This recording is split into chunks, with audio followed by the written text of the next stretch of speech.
Muy buenos días al pueblo de Dios, que el Señor bendiga a todos, también a nuestras visitas, también a nuestros hermanos que han venido de otros lugares a compartir con nosotros hoy el estudio de la palabra.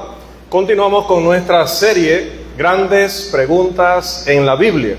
¿Y cuál es la pregunta que hemos estado tratando desde la semana pasada? ¿Quién nos ayuda a que no sea la misma persona de la semana pasada? ¿Cómo escaparemos y destinamos una salvación tan grande? ¿Quién nos dice en dónde está basada esa pregunta? ¿O dónde se encuentra esa pregunta? En Hebreos capítulo 2, específicamente el versículo 3. Así que este es nuestro tema. ¿Cómo escaparemos si descuidamos una salvación tan grande? Y hablábamos la semana pasada acerca de las comparaciones entre aquel pacto que fue inaugurado por los ángeles, el del Antiguo Testamento, con Moisés, con el pueblo de Israel, y la comparación con el Testamento que es inaugurado por Jesucristo, ya no con sangre de animales, sino con su propia sangre. El castigo bajo el antiguo pacto era ¿cómo? ¿Recuerdan el término? ¿Cómo era el castigo en el antiguo pacto? Era severo.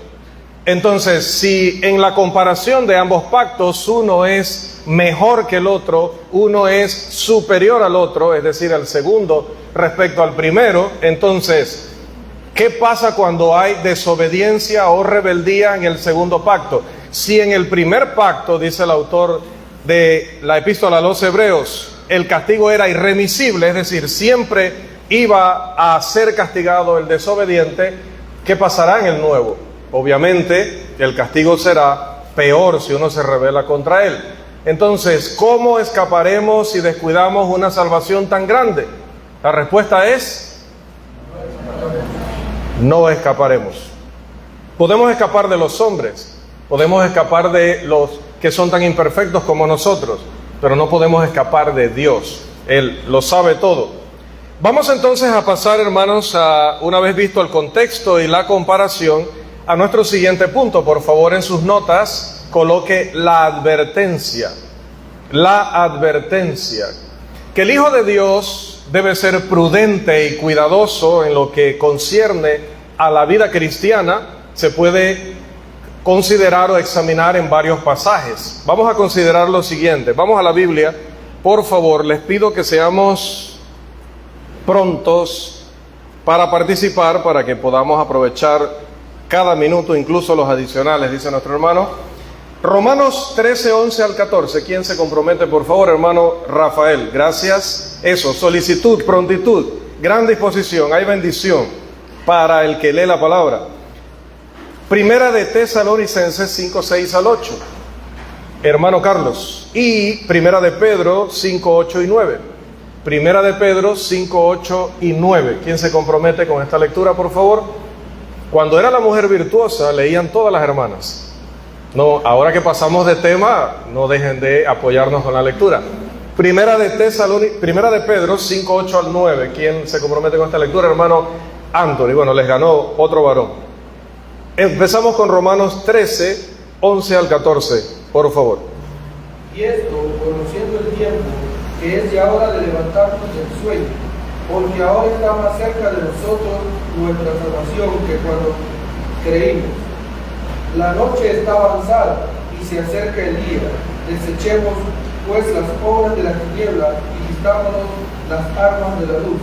Andemos como de día, honestamente, no en glotonerías y borracheras, no en lujurias y laxivias, no en contiendas y envidias, sino vestidos del Señor Jesucristo, y no proveáis para los deseos de la carne.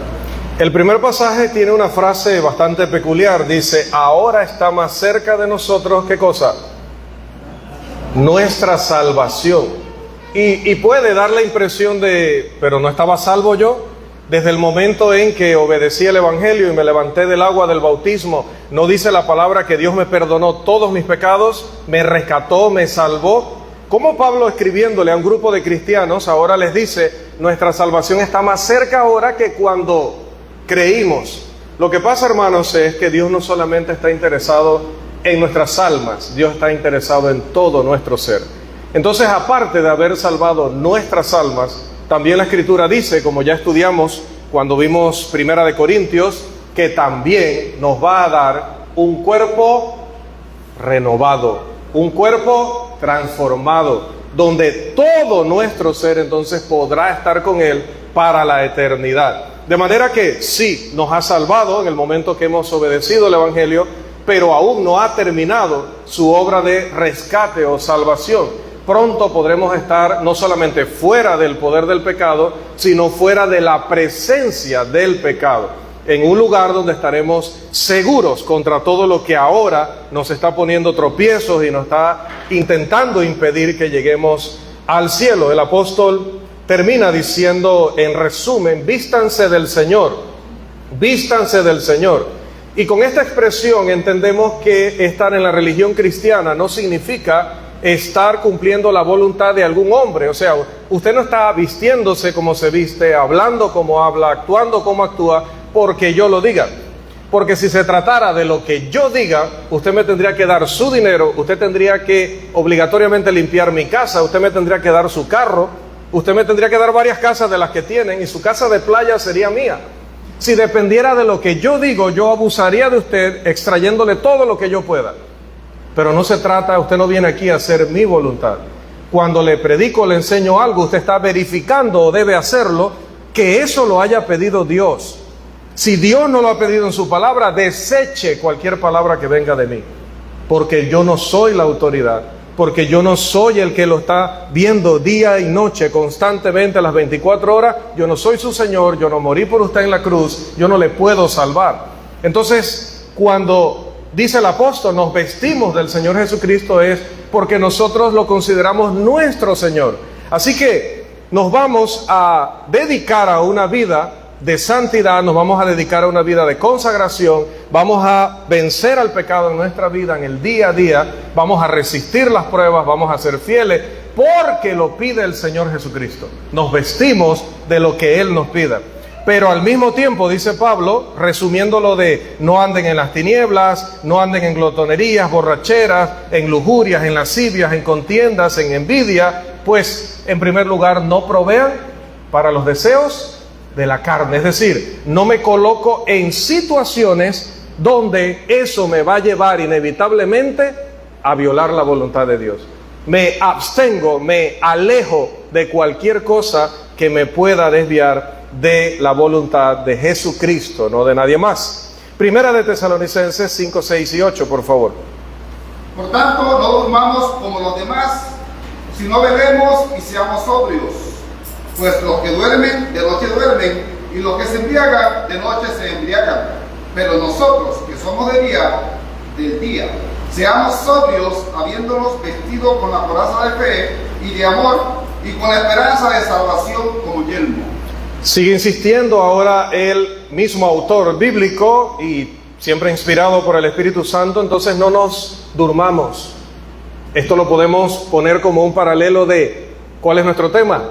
No descuidemos una salvación tan grande. Si nos dormimos, si nos conformamos, si pensamos que Cristo va a demorar mucho en venir, o que nosotros vamos a morir a los 135 años de edad, y que por eso hoy nos podemos permitir ir en contra de su voluntad o no ser fiel a sus mandamientos, entonces nos va a sorprender en cualquier momento el día del juicio y nos va a encontrar como aquella gente del tiempo de Noé, bebiendo, haciendo fiesta, incluso dándose en casamiento, lo cual no está mal, sino la parte de que había prioridades. En ese momento la prioridad era salvar la vida y ellos estaban más bien en las cosas que no eran ni urgentes ni importantes, incluso no eran santas.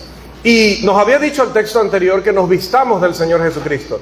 Ahora el texto va a ser más específico y nos va a decir, ¿y qué es vestirse de Jesucristo? Vestirse de fe, vestirse de amor, vestirse con la esperanza de salvación.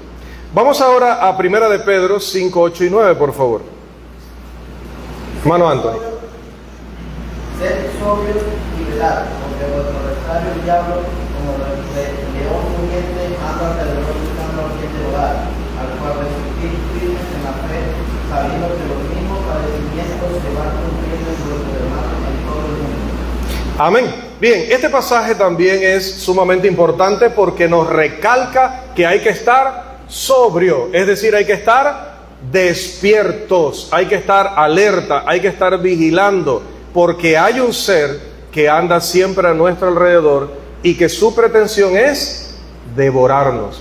Ahora, ¿significa, hermanos, que el diablo nos devora a nosotros? No debería.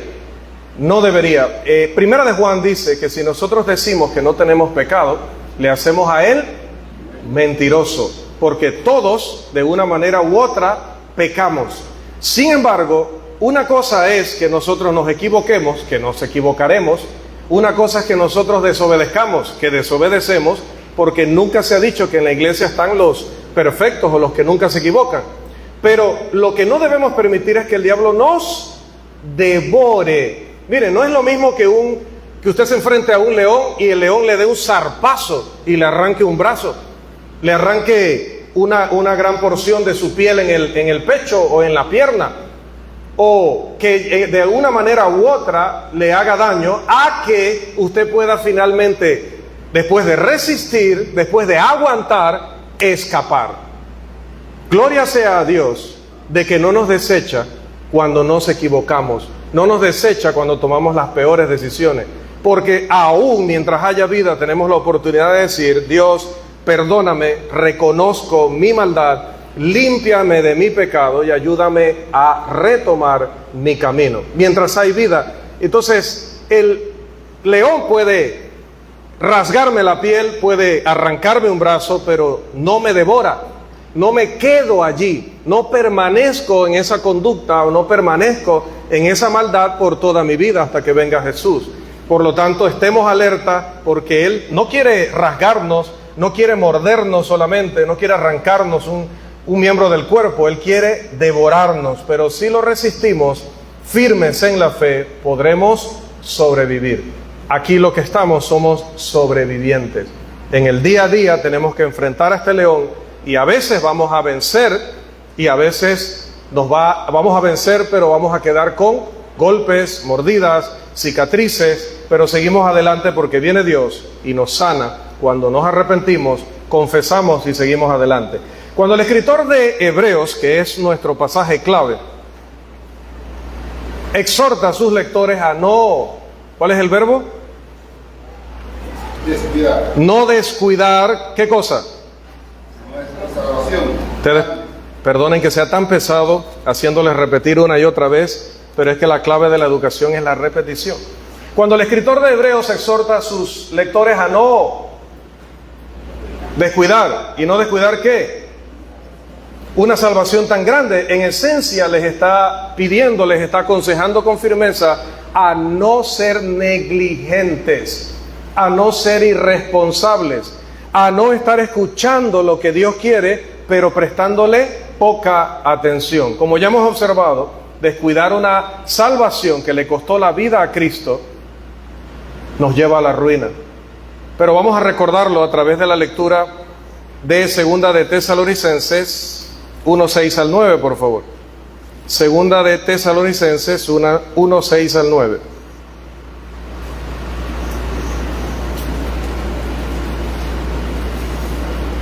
Los cuales sufrirán pena de eterna perdición. 6 al 9. ¿Otro? 6 al 9. Porque es justo delante de Dios pagar con tribulación a los que os atribulan, y a vosotros que sois atribulados, daros reposo con vosotros, cuando se manifieste el Señor Jesús desde el cielo con los ángeles de su poder, ¿Siga? en llama de fuego, para dar atribución a los que no conocieron a Dios, ni obedecieron al Evangelio de nuestro Señor Jesucristo, los cuales sufrirán pena de eterna perdición, excluidos de la presencia del Señor y de la gloria de su poder. Bien, ¿qué dice allí? Ruina total. Los que no conocieron a Dios ni obedecen el Evangelio sufrirán pena de eterna perdición, excluidos de la presencia del Señor y de la gloria de su poder. ¿Sabe qué es lo más, y lo hemos recalcado muchas veces, sabe qué es lo más interesante? Que eso tiene de estar escrito allí más de 2000 años. Eso no lo escribí yo en la mañana y les repartí las Biblias para que hoy leyeran lo que yo quería que dijera. Resulta que eso tiene más de 2000 años de estar allí. El predicador es simplemente un medio, un recurso imperfecto. Pero Dios es el que está diciendo que si nosotros no actuamos conforme al conocimiento, que en este caso es el conocimiento bíblico, si nosotros desobedecemos, porque esto no le va a pasar solamente a los que aún no han conocido el Evangelio y no han obedecido el Evangelio, sino nosotros también podemos caer en desobediencia, como precisamente es lo que el autor de Hebreos le está diciendo a sus lectores. Tendremos el mismo final, que es muy cruel. Que ¿cómo puede ser posible? Eso lo podemos discutir en otra clase. ¿Cómo Dios puede haber diseñado o destinado un lugar donde las personas que no le han conocido y no han obedecido su palabra van a ser excluidos de su presencia sin ninguna bendición, malditos por toda la eternidad, sufriendo en el castigo? ¿Cómo puede Dios hacer eso? No está dentro del alcance de esta lección justificar eso. Pero lo que hoy sí le puedo decir, y usted lo puede ver, si yo hoy me voy de aquí y le dejo la Biblia sola y la leen ustedes solos, sigue diciendo lo mismo. No importa si soy yo el que está acá adelante, no importa si es el hermano Pablo, no importa si es en español o en inglés, como cuando estuvo el hermano Tom. El texto en hebreo, en español, en griego, en cualquier idioma y en cualquier época, sigue diciendo lo mismo. No, dijo el apóstol Pedro, ¿a quién iremos? Pero es que aparte de ¿a quién iremos? Porque más nadie nos puede dar lo que nos da Jesucristo. El problema es la alternativa. Si yo abandono a Jesucristo, si yo no acepto su voluntad como mi Señor, es que la alternativa es sufrir pena de eterna perdición, excluido de la presencia del Señor y de la gloria de su poder. ¿Quién quiere eso? En su sano juicio, ¿quién quiere eso? Nadie. Por lo tanto, para poder mantenernos fieles y alerta, presentamos las siguientes ayudas que pueden ser muy útiles para que no descuidemos la gran salvación del Señor. Porque no es suficiente solo decirles, hermano, no descuidemos, no descuidemos, no descuidemos. Sí, hermano, pero ¿cómo puedo hacer? ¿Cómo puedo yo mejorar mi vida cristiana? ¿Cómo puedo enmendar el camino? ¿Cómo puedo fortalecerme para que no me pase lo que está advirtiendo el autor? Para que no pueda yo no llegue a tener ese final del que habla Tesalonicense. Bueno, primero, hermanos, es necesaria una determinación diaria si vamos a perseverar o mantenernos en la gran salvación. Ya Cristo ha hecho posible la salvación, nos ha dado la salvación, pero se puede perder. Si nosotros somos rebeldes, decía que nos podemos equivocar, pero si nos mantenemos en el error, nos mantenemos en la equivocación de manera rebelde, sin querer arrepentirnos, entonces tendremos el final que habla el texto.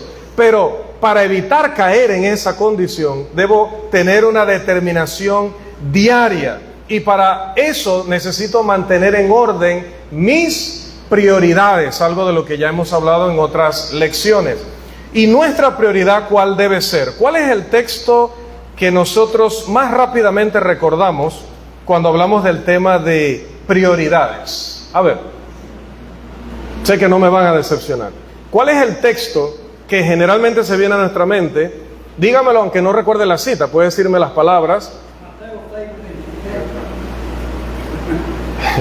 El hermano que estuvo más cerca de la redacción del Evangelio de Mateo recuerda claramente que dice, hermano, más buscar primeramente, o buscar primero el reino de Dios y su justicia, y todas las demás cosas serán añadidas. Es que debemos estar determinados, decididos, hermano. Estar determinados es estar decidido.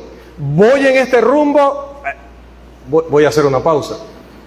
Así como cuando queremos hacer lo malo, lo que sabemos que está prohibido, eso lo tenemos, ese carácter, ese temperamento, esa insistencia, esa rebeldía, la deberíamos tener en lo positivo. Voy a ser rebelde a lo que la sociedad me pide, voy a ser rebelde a lo que mis amigos me piden, voy a ser rebelde a la corriente de este mundo, pero voy a ser obediente al Señor. Voy por aquí y nada me va a sacar de este camino, ¿sí? Pero para lo bueno, determinados. Debemos ver esa una sola cosa que el apóstol Pablo buscaba. Filipenses, por favor, capítulo 3, los versículos 13 y 14. Filipenses capítulo 3, los versículos 13 y 14. El apóstol Pablo era una persona culta, preparado en la mejor institución educativa de Jerusalén, preparado en la mejor educación de Tarso, era un erudito. La historia lo reconoce como un hombre sumamente culto, porque la religión cristiana no es la religión de los ignorantes, no es la religión de los que se tiran en un salto de fe ciego. Era un hombre sumamente inteligente, un hombre que tenía recursos, un hombre que en la sociedad donde vivía era respetado tanto con los no judíos como con los judíos. Pero cuando conoció a Cristo, desechó todas esas cosas y buscó la prioridad de la vida. ¿Y cuál era su prioridad? 3, 13 y 14 de Filipenses, por favor. Hermano, yo mismo no pretendo haberlo ya alcanzado, pero una cosa hago, olvidando ciertamente lo que queda atrás y extendiéndome a lo que está delante. Prosigo a la meta, al premio del supremo llamamiento de Dios en Cristo Jesús. Jesús. Este era un apóstol de Jesucristo. Y él dice, yo mismo no pretendo haberlo ya alcanzado, porque esta carrera no se termina hasta que se termina la vida. Y por eso cuando hablábamos de los hermanos que se han reconciliado, les decimos, mire, hubo un tropiezo. Durante un tiempo estuvimos desanimados, en rebeldía, incluso en pecado. Pero nos hemos levantado de nuevo y hemos retomado la carrera. Esta carrera no se termina hasta que se termina nuestra vida. Por lo tanto, como generalmente se dice en el argot futbolístico, las notas se ponen o las calificaciones se dan a final de temporada. Todos nosotros podríamos tropezar, todos nosotros podríamos caer, pero la Escritura dice que debemos estar en la búsqueda constante de esa meta, olvidando ciertamente lo que queda atrás. Pablo había matado cristianos, Pablo había encarcelado cristianos, Pablo había blasfemado de Cristo, Pablo había desobedecido al Dios que decía adorar, porque en su tradición y en su filosofía creía que estaba en lo correcto. Pero era un hombre sincero, dentro de lo que hacía, creía que hacía lo mejor. Pero cuando entendió que no, dice que se olvidó ciertamente de todo eso. Su carrera durante su infancia, durante su juventud, parte de su juventud, había sido buena, se había criado instruyéndose en la Escritura y había sido definitivamente un hombre fiel. Dios miró a ese hombre porque vio la sinceridad, la honestidad con la que buscaba hacer la voluntad de Dios. Pero lo estaba haciendo ya para la época de la iglesia de una manera equivocada, incluso antes, desde que se unió a aquella secta conocida como los fariseos. Ya a partir de ahí había desviado el camino. Pero Dios veía en él el potencial de poder convertirlo en un gran obrero de su reino, como luego lo fue. Y este hombre, que llegó a ser apóstol de Jesucristo, que escribió gran parte de la Biblia por inspiración del Espíritu Santo, dice, yo ahora me olvido de lo que hice, me olvido de lo que pasó, y lo que ahora estoy enfocado es en lo que viene por delante. En lo que viene por delante. No sé cómo ha estado nuestra fe antes, no sé cómo ha estado nuestro conocimiento antes, no sé cómo fue nuestra vida cristiana antes, pero no nos enfocamos en ello. Nos enfocamos en qué es lo que viene hacia adelante. Hoy tengo que ser mejor que ayer, pero no tanto como tengo que serlo mañana. Cada día mejor que el día anterior. Así como Daniel, hoy tenemos a Daniel, pero acá nos referimos a Daniel, el profeta del Antiguo Testamento, que dice la Escritura que propuso en su corazón no contaminarse con la porción de la comida del rey de Babilonia, ni con el vino que él bebía. Daniel capítulo 1. De esa misma manera debemos decidir, debemos determinar vivir vidas cristianas a diario, que estén caracterizadas, que se distingan por que mi familia diga, wow, la vida de aquí no hay Ana, ¿verdad? Hacia Ana, Ana Paola. La vida de Ramiro o de Ramira se distingue porque es fiel, se distingue porque es pura, se distingue porque es santa. No que lo diga yo, que lo digan mis familiares, que lo digan mis amigos, que lo diga la comunidad. Esta persona tiene que ser parte de la religión cristiana porque veo que es leal, porque veo que es pura, porque veo que es una persona apartada de toda forma de mal. Hay muchos textos que podríamos mencionar, pero los conocemos. También hay que crecer diariamente en la gracia y el conocimiento del Señor Jesús, dice Segunda de Pedro 3:18. Y Primera de Pedro 2:2 dice que debemos anhelar la palabra de Dios como un bebé anhela la leche materna, con esa misma ansia, con esa misma necesidad. Estas cosas, hermanos, de poner a Dios como nuestra prioridad, a Dios como nuestra prioridad, de estar determinados a buscar esa una sola cosa que tenemos por delante, esto de determinar llevar vidas caracterizadas a diario por la fidelidad, la pureza y la santidad, el crecer en la gracia y el conocimiento del Señor, todo esto no sucede por ósmosis. ¿Qué es eso, hermano? Ok, no me puedo ahorita dedicar a una exposición de ello, ni podría, pero son procesos que se están dando en nuestro cuerpo y que nosotros ni nos enteramos. No sabemos ni cómo eso pasa, no sabíamos ni que así se llamaba. No, es una broma, seguro la mayoría. Pero son procesos que se dan que nosotros no sabemos cómo. La santificación no acontece de esa manera. No es una cosa que pasa en nuestras vidas sin saber cómo, milagrosamente o sobrenaturalmente. No es el Espíritu Santo de manera milagrosa el que evita que usted y yo pequemos. Si así fuera, no pecaríamos nunca, porque Él no quiere que pequemos nunca.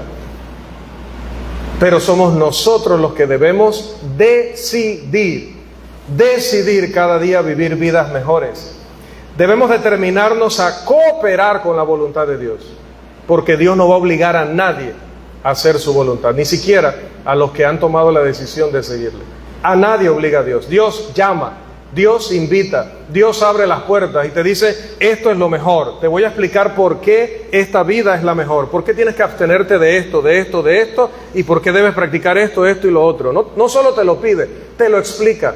Y en el día a día te muestra la consecuencia de tomar un camino o tomar el otro, pero luego no te obliga. He aquí yo estoy a la puerta y llamo. Apocalipsis 3:20. He aquí yo estoy a la puerta y llamo. Si alguno oye mi voz y abre la puerta, entraré. Y algún pintor por allí en la historia hizo un cuadro sobre ese texto. Y lo curioso del cuadro es, creo que alguna vez se los he contado. Recuerde, cuando uno llega a cierta edad, ya cuenta la anécdota 1000 veces, ¿no? Ustedes saben de eso, la mitad aquí sabe de eso. Pinta el cuadro de este texto y pinta una puerta que no tiene cerradura, no tiene perilla, pestillo o perilla, ¿verdad? También, sí. Es que no sé cómo se dice en español, solo en hebreo. No, es broma. La perilla no tiene perilla. Pinta la puerta y no tiene perilla. Y alguien le pregunta, oye, ¿no te faltó algo ahí? Eso no tiene un error ahí. La puerta del corazón solo se abre desde adentro. Nadie la puede abrir por ti. Solo se abre desde adentro. Así como el cristiano, o en la medida en la que el cristiano, Filipenses 2:12 y 13, por favor, vamos a buscarlo. En la medida en la que el cristiano se ocupa de cuidar su salvación, en esa medida Dios le puede ayudar. Pero no va a Dios a ayudar, porque sería imponerse, obligar. No puede Dios ayudar al que no quiere ser ayudado, ni dentro del cristianismo ni fuera. No puede. Mire Filipenses 2:12 y 13. Por tanto, amados míos, como siempre habéis obedecido, no con mi presencia solamente, sino mucho más ahora en mi presencia, ocupados en vuestra salvación con temor y temblor, porque Dios es el que nos produce así al querer como al hacer, por su buena voluntad. Amén. Antes de decir que Dios produce en nosotros el querer como el hacer, primero dijo que ¿a qué debemos dedicarnos? Debemos obedecer, dice primero. Y luego dice, debemos ocuparnos, debemos trabajar, debemos empeñarnos en proteger ese gran regalo que nos han dado, porque no lo merecíamos. No merecíamos el perdón y no lo merecemos. Nunca merecemos el perdón, ni lo merezco yo, ni lo merece el psicópata, pero tampoco lo merece el de la mentirita blanca, y tampoco lo merece el que está en el vicio, y tampoco lo merece el que tiene mal pensamiento, y tampoco lo merece, nadie lo merece. En ninguna parte de la historia de la humanidad, nadie merece que Dios le perdone. Merecemos la muerte. La muerte, Romanos 6:23. La paga del pecado es muerte. Usted merece el lunes, el martes, el miércoles, merece su quincena, espero yo, que se la haya ganado. Se la merece y se la pagan. Bueno, el pecado es así. Cuando pecamos, la sentencia es la muerte. Pero ¿por qué no caemos fulminados? Por la gracia de Dios. Entonces nos han dado un regalo inmerecido. Dios no nos perdona porque está obligado a perdonarnos. Dios nos perdona porque nos ama y no quiere nuestra perdición.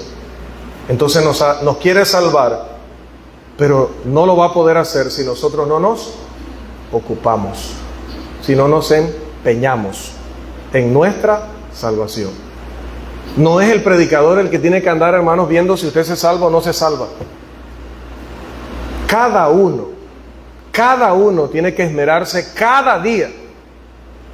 Este mismo autor le va a decir a los hermanos a quienes les escribe que, en otras palabras, le faciliten el trabajo a los ancianos o a los líderes de la iglesia, diciéndole, ellos velan por ustedes como quienes tienen que dar cuentas, pero ustedes no le compliquen el trabajo. Hagan su parte, en otras palabras. Cumplan su parte.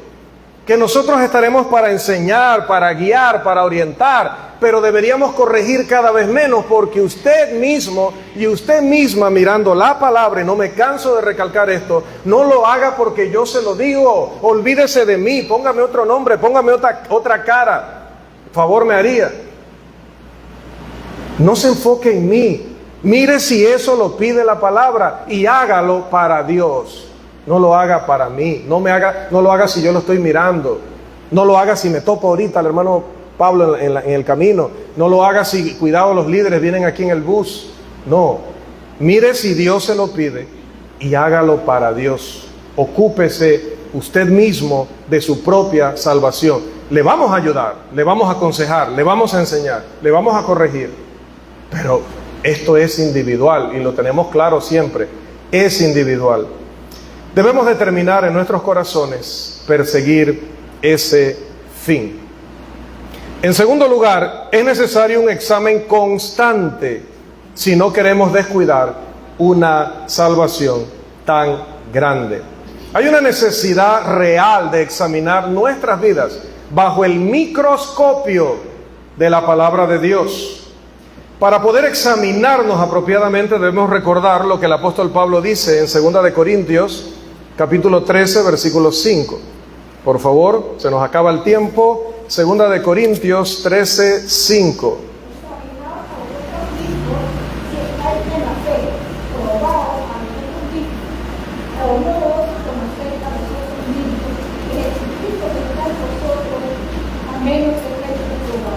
¿Ve?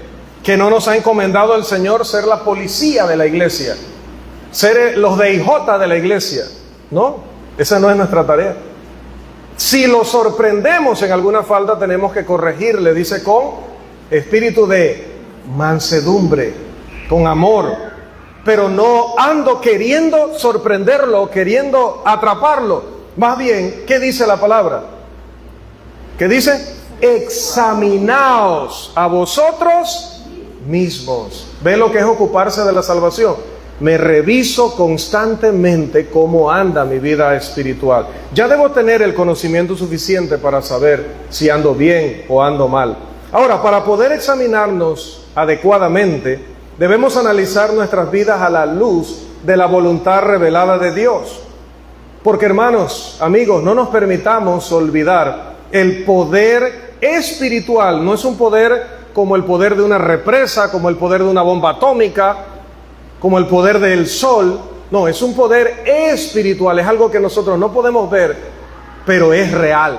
El poder de la palabra de Dios en lo que se relaciona con su capacidad para transformar personas y mantenernos en una relación correcta con Dios. ¿Y esto por qué? Por favor, permítame su bella mirada e interesante mirada. pero no a mí, a la diapositiva. ¿Por qué la palabra tiene poder para transformarnos? En primer lugar, porque la Biblia es la revelación de Dios. Usted no puede decir que ama a Jesús si usted no respeta la Biblia. Porque de Jesús usted no podría aprender nada sino por la Biblia. Suetonio, Tácito, Plinio el Joven y otros con nombres similares hablaron de Jesús, pero hablaron de manera burlona. El Talmud judío habló de Jesús incluso de manera blasfema, diciendo que era hijo de fornicación y un hechicero. O sea, puedes encontrar referencias a Jesús en la historia secular, fuera de la Biblia, lo cual comprueba que fue un personaje real, pero no puedes aprender de allí las enseñanzas de Jesús. Si amas a Jesús, si reverencias a Jesús, es porque has estudiado la Biblia. La Biblia es la revelación de Dios. La Biblia también es el límite que le ha dado Dios al hombre. Dice que cualquiera que se extravía de la enseñanza de Cristo no tiene a Dios. La Biblia también es el espejo que Dios ha dado al hombre. En lugar de preguntarme a mí si usted está bien o usted está mal, puede ir a la Biblia, analice lo que ella dice y analice cómo vive. La Biblia también es la semilla de Dios. Él siembra el mensaje y el mensaje va a tener un efecto en nuestras vidas si no lo ahogamos con nuestras preocupaciones o con nuestro afán por la mejora de nuestros emolumentos, de nuestras ganancias. La Biblia también es el estándar para el juicio de Dios. Es decir, en el juicio final que vendrá, Dios no va a ponerme allá adelante y decir, Rolando, dime ahí quién entra y quién no entra al cielo. No me va a preguntar a mí, no me va a poner a mí, no va a poner a nadie. Va a abrir la Biblia y va a ser de acuerdo a la Biblia. Entonces debo prestarle atención a la Biblia. La Biblia es el fuego y el martillo de Dios. Es la manera en la que Dios va a imprimir en nosotros su verdad, pero también es la manera en la cual va a señalarnos y va a dejarnos exhibidos si nosotros no le obedecemos. La Biblia también es la espada de Dios. Él no va a cambiarnos de manera milagrosa. Él va a entrar a nuestras vidas, a nuestros corazones, con el mensaje de la palabra. La Biblia es el alimento para el alma. Dios sabe que no solo de pan vive el hombre, sino de toda palabra que sale de la boca de Dios. La Biblia también es la luz de Dios para el hombre, porque en el mundo hay ignorancia, hay una sabiduría, hay una necedad disfrazada de intelectualismo. Hay filosofías que quieren hacer ver que son superiores al cristianismo. Tenemos 2000 años desmintiéndolas, 2000 años humillando a filosofías que han querido competir con la Biblia. Y todas han muerto y todas están bajo el polvo. Y la Biblia sigue siendo todavía el libro más leído, el libro más comprado, el libro más presente en la vida de la humanidad. La Biblia es también la advertencia de Dios, porque nos dice incluso a los que estamos en la fe, ten cuidado, porque así como se han desechado a otros, si tú eres desobediente, también serás desechado. La Biblia es la exhortación de Dios. Es decir, ¿recuerdan lo que es exhortación? Consejo firme, corrección, reprensión, recordarnos lo que hemos aprendido. Y la Biblia es definitivamente el poder de Dios para salvación. Es decir, no hay otra manera de obtener la salvación sino de la forma que la Biblia la enseña. Que nuestro Dios Todopoderoso nos siga bendiciendo. Amén.